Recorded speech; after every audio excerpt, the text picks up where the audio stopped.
Wrong Way Charlie. Posted by Sammy Fowler. Do you remember your very first best friend? Midnight was giving birth in the closet at the end of the hall. The repeating pattern of deep growls and shrieks woke me. Kittens, I nearly shouted as I crawled down from the top bunk. My sister stirred on the bottom bed. I paused on the ladder, held my breath, hoped she wouldn't open her eyes. After a moment, she rolled onto her side and fell back into deep sleep. I was glad she didn't wake. I wanted the kitties all to myself. Midnight continued to scream. I cracked open my bedroom door and saw my parents kneeling in the hallway, peering into the closet. They noticed I was standing there and told me to get back in bed. But I want to make sure Midnight is okay, I protested. She was mine, too. I should have been allowed to check on her. Dad refused to let me come out of the room. He said he would get me when it was over. Mom agreed with him. She said I was too little to watch. Too little? I was 4 years old and knew that babies came from a mommy's belly. Plus, I had been waiting forever to see the kittens. My parents weren't being fair. Please let me, I begged. I'll be good. Mom commanded me to go back to bed. I crossed my arms and shook my head. Dad threatened to spank me.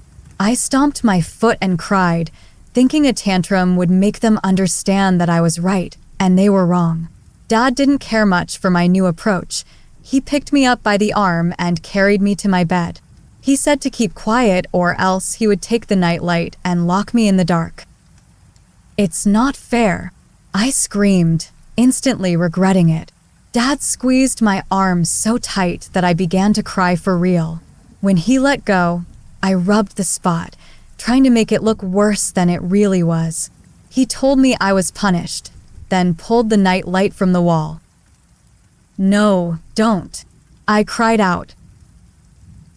Ignoring my pleads, Dad went back into the hall and slammed my door shut. I heard my sister sobbing from on the lower bed. I felt bad that she had to suffer for my mistake, so I climbed down and cuddled up next to her. I told her I was sorry. She was terrified of the dark, more so than I, but eventually she relaxed and fell back to sleep while holding my hand. I couldn't rest though. Midnight's persistent shuddering cries and gargling noises kept me from closing my eyes. I stared into the black, waiting. It felt like forever. I'm not sure how it happened, but the next thing I remember is Mom waking my sister and me. Come see, she urged. The sunlight coming through the window lit up her smile. The kittens were tiny versions of Midnight, 8 of them in total, all the same jet black color, except for one. He had a speck of white fur above his nose, with white front paws to match. That one was mine. I knew the moment I saw him. Dad said we could give them names. It wasn't an easy task since they all looked the same. After several failed attempts to remember which was which, my sister decided the best thing to do was to call them Kitty Cat, but she was only 2 years old and pronounced it Kissie. The oddball was the only exception. He was mine to name, so I named him Charlie. Charlie was more playful than the rest of the litter. Whenever my sister and I were allowed to pick them up, he would roll on his back to let us pet his belly. Sometimes he would try to suck on our fingers, mistaking them for a part of his mother. It never failed to make my sister laugh. And sometimes, when Midnight laid down in the box to feed them, he would get turned around, managing to walk away from her. Mom would pick him up, turn him in the right direction, and say, "You're going the wrong way, Charlie." Eventually, the kittens opened their eyes. My sister and I were allowed to play with them without supervision, but only if we stayed in the hallway. Dad said we weren't allowed to take them out of the closet because they were still too small to run free. We didn't mind. Sitting on the floor petting them was one of our favorite things to do, especially when Midnight fed them. Charlie was turning out to be the runt. He ate well, but he never latched on to Midnight like the others did. While they loved to pat at her stomach and purr, Charlie was always too busy going the wrong way. No matter how many times we picked him up and faced him in the right direction, sooner or later, he would get turned around again. Time went on and the kittens got bigger. They meowed whenever someone would walk down the hall, demanding us to stop and play. Sometimes they got up on their hind legs, just barely able to peek over edge of the box. One day, my sister yelled something about the kittens. Mom and I came running from the living room to see what all the fuss was about. Charlie was in the hall, on the outside of the box, trying to correct his mistake. He clawed at the cardboard, wanting to make his way back to the other side. He kept falling over, shaking himself, then trying again. It was funny. Feeling sorry for him, Mom picked him up, gave him a kiss, and sat him next to his brothers and sisters. "You went the wrong way, Charlie," she said. That was the first time Charlie broke out of jail, but not the last. He would make it over the edge, and either Midnight or Mom would grab him by the scuff of the neck, then toss him back into the box. It happened again and again. The whole family had to help keep him where he belonged. After a while, everyone got tired of dealing with his shenanigans. We officially changed his name to Wrong Way Charlie and let him have free reign of the hallway. Even Midnight stopped caring. All the other kittens were content to stay in the box, but Charlie came and went as he pleased. He never went far, though. Sometimes he would sneak a peek into my bedroom or into the bathroom, but that was the extent of his exploration. It was easy to forget that he was only a few weeks old and too frightened to venture into any of the rooms.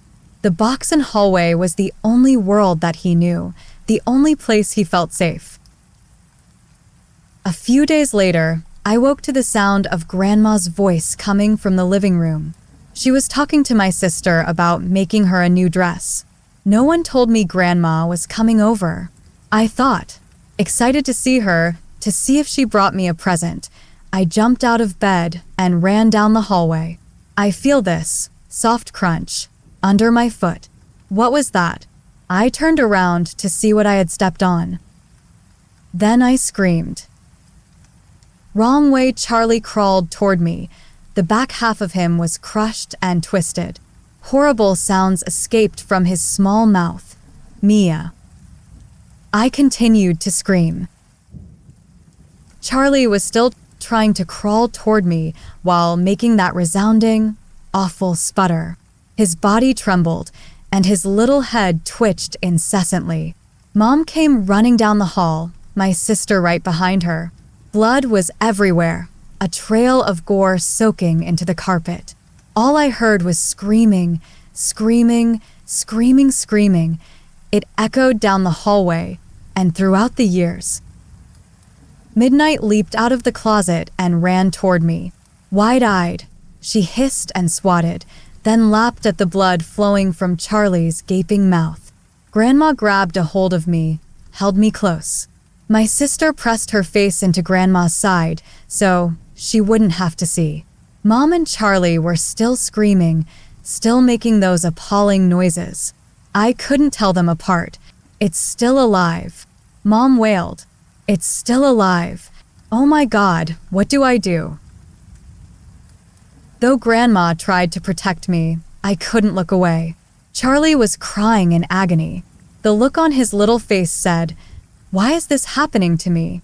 What have I done? Make it stop. Please, please, make it stop. You have to kill it." Grandma shouted, angry, "Put the thing out of its misery for Christ's sake."